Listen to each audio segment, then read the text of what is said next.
Our sheer mania makes us colossal and teetering, always on a razor's edge of a beam of light, always almost about to either land on greatness or topple over and fall into an endless desolation. It is as much evocative as lurid, leprous skin falling away from itself in rotten heaps and ooze.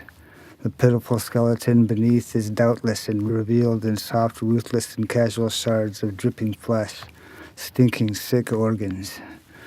Her routine included throttling her dance pole with her long naked legs, and she bounced and gyrated on it like a fuck. The shaft ran between her ass cheeks, and often, like now, she'd become truly aroused. Scars are forever, and you will find them still there where they've always been, bleeding a glorious radiance. But no matter, for all is light, so there is no darkness. Only the agonizingly slow birthing illumination that we profit most from humility and generosity. By the way, did you know common household cleaning products are sufficient to make highly volatile explosives? All you would need is an electrical charge. A hideously subtle laugh, low and thick, fills the room from somewhere our eyes just won't seem to observe. If heaven met you, what would it think?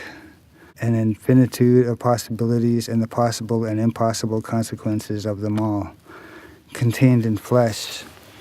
That's the good news. The bad news is this includes the terrible consequences too. Yeah, the ones that really get you and make you wish shit was different. How else would we learn, I suppose? Someone had to freeze to death before we'd realize we needed to clothe and keep warm our very vulnerable skin. Yeah, man, 'cause when the fan's spitting it all back at you, you're only trying to do one thing. Yeah, what's that? Get the hell out of the way. Who are you talking to? Well, okay, I'll shut up then. But the flow can never be dammed up or restrained or diluted, for we will each arrive at our own eternity of sea and sun, where it is our ornate intermingling which blinds and dazzles and can never fade. My friends, a natural and most knowing providence aligns with and spans the numberless millennia of expanses, so that every fiber in being and each experiential wonder of joy and ecstasy and wisdom becomes a throbbing rhythm and breath of the inspiration.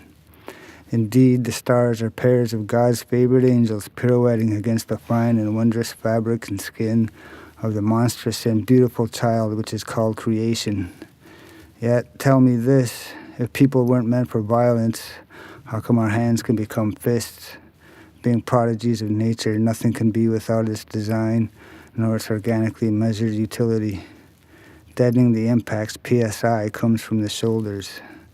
We are sweating and barbaric fiends in the machinations of our blasphemous and very sweet unholiness, and we are ruled and mob rules with absurdity and lunacy and stark pursuits, saving no one in deceit per diem.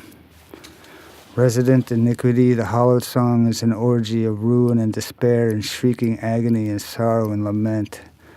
And Celeste can only listen in silence to the maw and horror of the sensuous cannibals and children of night.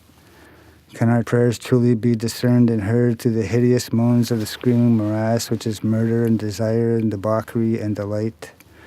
And certainly when all your fates end in fires, there is an appearance of new necessities on the waters of Lethe. And the only inevitability left available is chance. Unfortunately, the odds are devastatingly against you. O howling and crippling chorus, let alone the sodden soul. An infertile devouring blesses or destroys you.